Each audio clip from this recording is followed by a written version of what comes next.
Hi all, I am Shankar Prasad Datto, a professional architect, presently head of the Department of Architecture in Sri Ramakrishna Institute of Science and Technology. Welcome to my today's session about painting. Basically, painting is a process and paint is a material.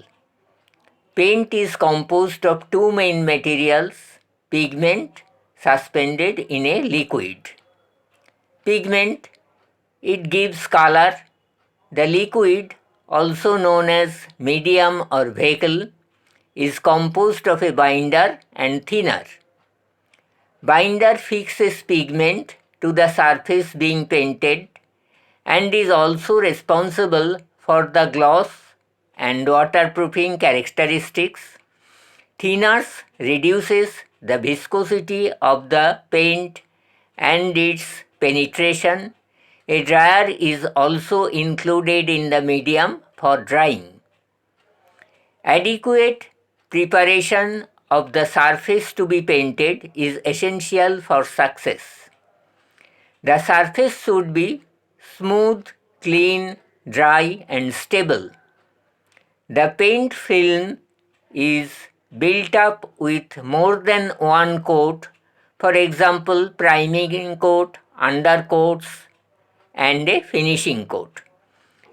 The selection of suitable type of each of these coats depends on the material of the surface and its location, internal or external.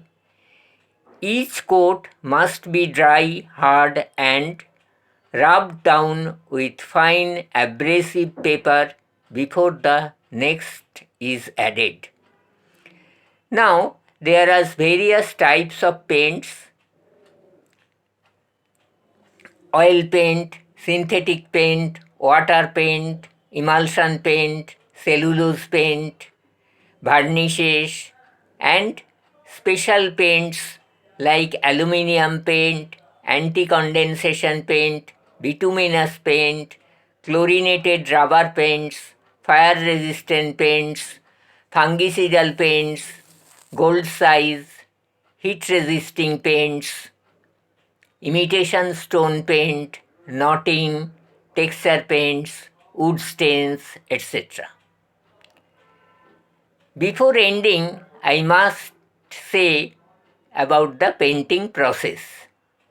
Painting can be done by brushes or by roller or by spraying, depending on the type of paint and the surface to be painted. Thank you.